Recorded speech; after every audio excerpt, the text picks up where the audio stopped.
자, 이제 하나님의 말씀 주보에는 계시록인데 우리 본문이 좀 바뀌었습니다. 에베소서 5장 27절 말씀입니다.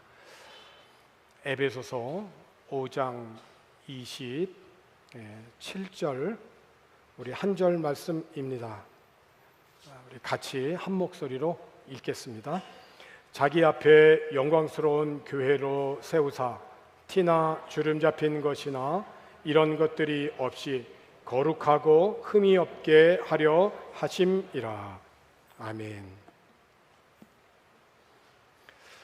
하나님께서 세상이 죄로 너무 가득하였을 때 하나님은 더 이상 그 세상을 내버려 둘 수가 없어서 세상을 물로 심판하시려고 계획하셨습니다. 그러나 이 하나님의 이 세상을 물로 심판하시려고 하는 이 계획은 심판이 목적이 아니기 때문에 하나님과 동행하였던 노아는 그리고 그의 가족들은 구원 받게 하여 주셨습니다. 온 세상이 물로 심판을 당할 때 노아는 어떻게 구원을 받았는가? 하나님께서는 노아에게 방주를 만들게 하시고 하나님의 경고하심을 믿는 자들은 이 방주 안에 다 들어가게 하셨습니다. 안타깝게도 세상을 심판하는 비가 하늘에서 내릴 때에도 사람들은 자기 일에만 몰두하고 하나님의 경고하심에는 아무 관심이 없었습니다. 방주 안에 들어가서 구원을 받은 사람은 오직 노아와 그의 아내 그리고 그의 세 아들과 세 자부 이렇게 8명 뿐이었습니다. 가장 높은 산까지 물에 덮이고 노아와 그의 가족들은 방주에서 구원의 삶을 살았는데 세상이 물로 다 심판당하여 호흡이 있는 자가 다 죽었을 때 그 물속에 빠져 죽지 않고 노아와 그의 가족은 구원받은 기쁨은 있었지만 방주 안에서의 삶은 그리 쉽지는 않았을 것입니다. 온갖 동물들과 함께 살아가는 그 방주의 삶은 어쩌면 밤에 제대로 잘 수 없었는지도 모릅니다. 우리 교회 주변에 사는 주민들의 집에 그 대부분의 강아지를 키웁니다. 여러분이 앉아 계신 저 오른쪽 밑에 있는 집도 그렇고 뒤에 있는 집도 그렇고 전체가 다 집에 강아지를 다 키웁니다. 닭도 키웁니다.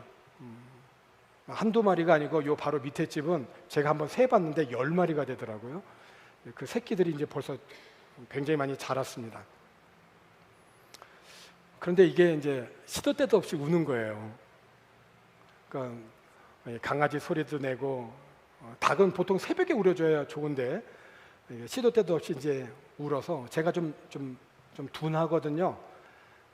그래서 저는 좀 괜찮은데 예민하신 분들은 좀 숙면을 취하기가 좀 어렵습니다. 어쨌든 밖으로 외출을 할 수 없는 그 최초의 그 실내 동물원인 이 방주 안에서의 삶은 우리가 하나님의 은혜로 구원받은 이후에 어떤 삶을 우리가 살아야 되는지에 대한 그 예를 우리들에게 보여주고 있습니다. 구원 이후에 예수님을 따라 예수님을 닮아가는 이 거룩하고 성결한 성화의 삶을 살아가는 것은 훈련이 없이는 이루어질 수 없는 그러한 삶이라고 하는 것을 우리는 얼마든지 구원받은 그 방주 안에서 동물들과 함께 24시간 1년을 넘게 살아가야 되는 그 노아와 그의 가족들을 보면 우리가 충분히 예상할 수 있습니다. 훈련이 없이는 결코 이루어질 수가 없죠. 어쨌든 온 세상이 물로 심판을 당하였지만 방주는 노아와 그의 가족들에게 구원선이 되어지는 것처럼 오늘날 죄악이 많은 세상에서 내가 곧 길이요 진리요 생명이라고 말씀하신 그 구원을 주실 분은 오직 예수 그리스도이시기에 오늘날 죄로 인한 하나님의 심판에서 구원을 얻을 수 있는 구원의 방주는 예수 그리스도 그분이신 것입니다. 그리스도는 부활과 승천 이후에 제자들에게 약속하신 것을 기다리라 하셨고, 이에 순종하여서 모인 사람들이 주님이 약속하신 그 성령을 받고 주님의 부름받은 사람들, 곧 교회는 그렇게 탄생되었던 것입니다. 이후 교회는 말로 표현하기 어려운 핍박과 박해를 받았지만은 가시밭에 백합화가 피어난 것처럼 그렇게 그 가시밭에 피어난 백합화가 아름다운 향기를 내고 가시밭 속에서 그 백합화에게 더 아름다운 그 모습처럼 어두운 세상에 정말 교회는 하나님의 구원선이 되어진 빛을 발하는 그런 교회로 세워졌습니다. 그렇습니다. 예수님의 죽으심과 부활을 통하여서 제자들에게 주신 선물은 성령을 통한 교회의 탄생이었습니다. 정말 영광스러운 것이죠. 교회는 이름만 들어도 가슴 설레이는 것은 바로 그 주님의 약속을 기다리는 중에 성령을 통하여서 세워진 것이 바로 교회이기 때문에, 그 주님의 피값으로 세워졌고 주님의 몸 된 것이 곧 교회이기 때문에, 그래서 교회를 관리하는 크리스찬토에게도 가끔 제가 기회가 될 때마다 얘기합니다. 우리가 이렇게 쓸고 닦고 이렇게 건물을 관리하고 보수하고 유지하지만 단순한 건물이 아니라 이게 주님의 몸이다.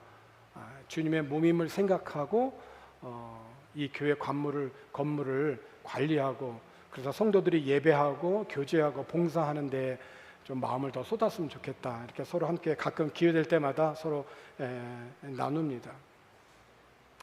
그런데 앞에서도 말씀을 드렸지만 노아의 방주 안에서의 삶이 그리 편한 것이 아니었던 것처럼 교회도 그렇습니다.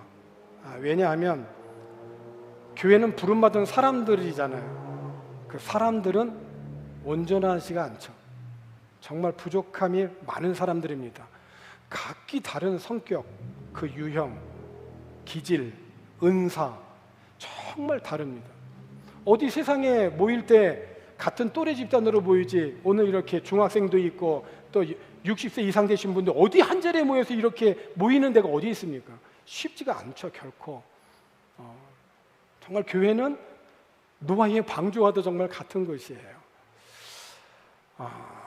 소문도 많습니다. 사람도 많으니까.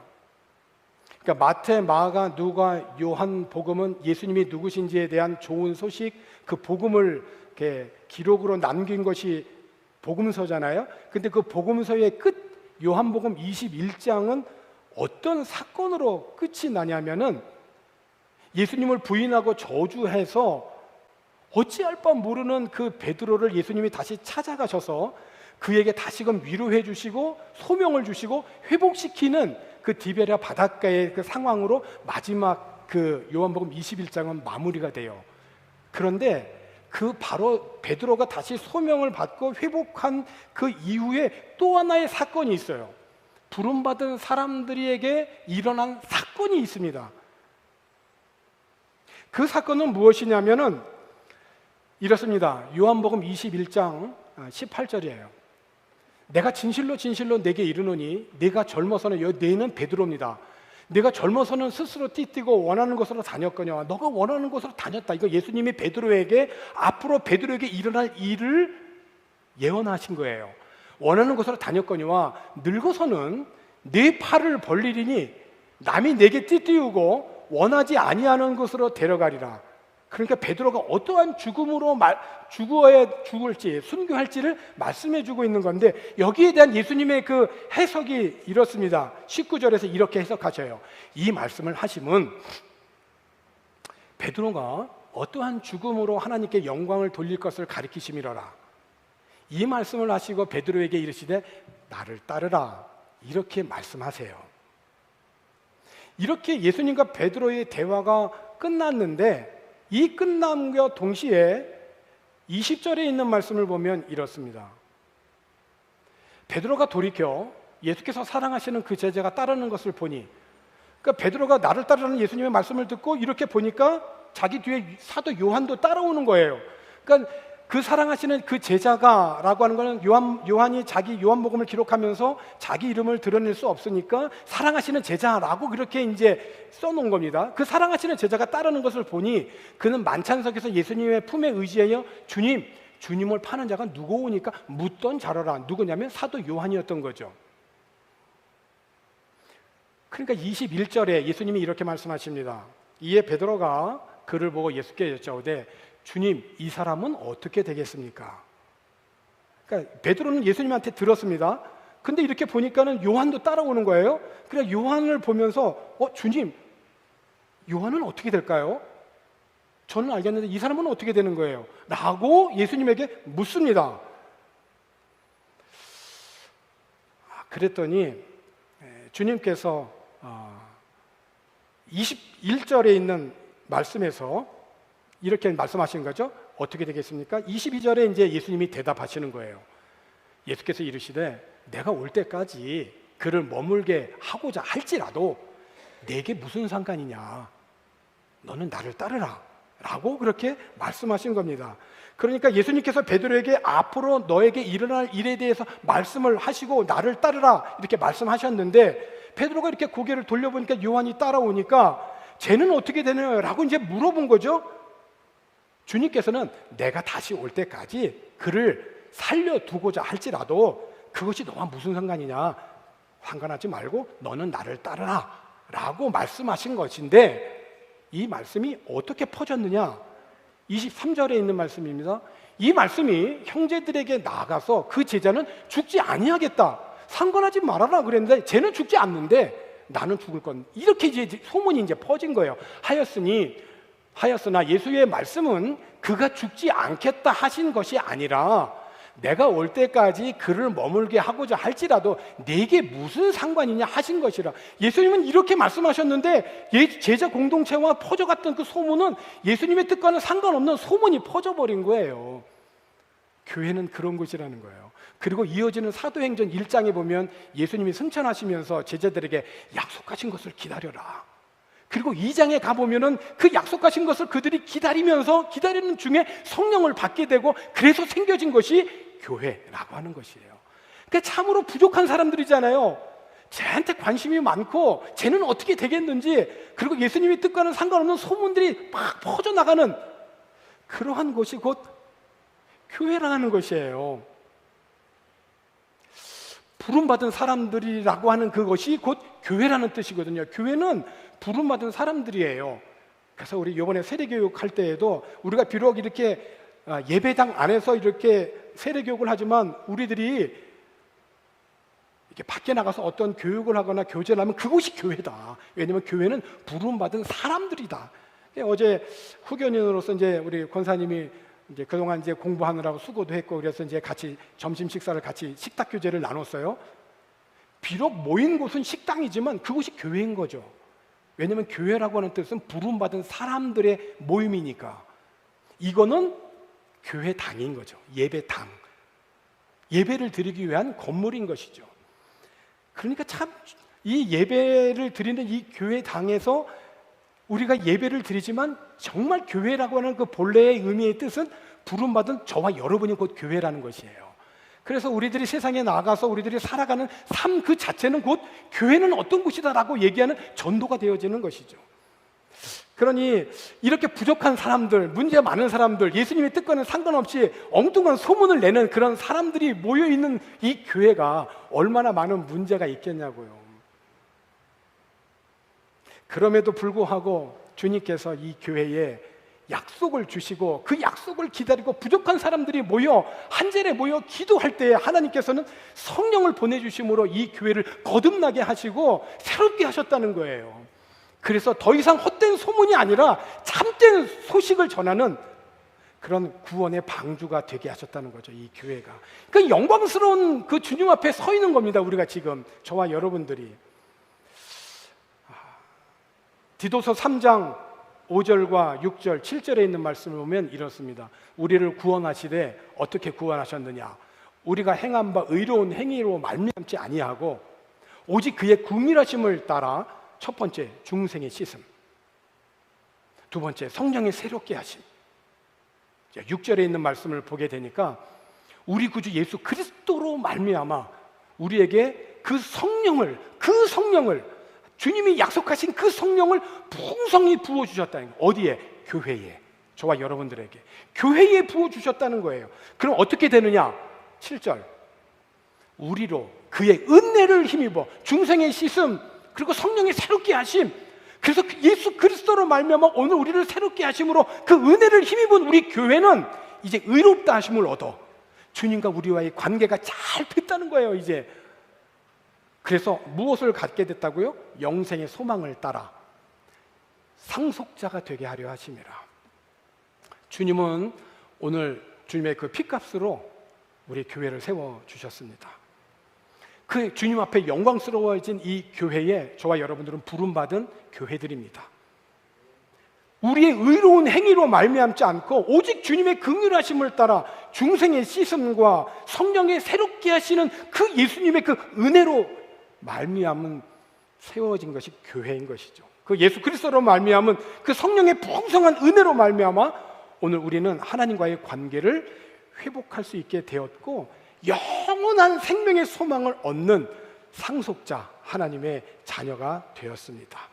그렇게 부름받은 사람들이 모인 교회, 서로 부족한 점들이 많은 우리들이지만은 중생의 씻음, 성령의 새롭게 하심, 그 하나님의 그 은혜로 인한 영광스러운 주님 앞에 서 있는 이 교회, 이미 구원의 방주인 교회에서 하나님이 약속하신 구원을 저와 여러분들이 받았고 오늘과 내일 주님 다시 오실 때까지 매일 성령의 충만을 받아서 주님의 이 교회가 더욱더 평안하고 든든히 서가고 세상 가운데서도 건강하고 영향력 있는 그런 교회로 날마다 세워지기를 주님의 이름으로 축원합니다. 기도하겠습니다. 하나님 아버지,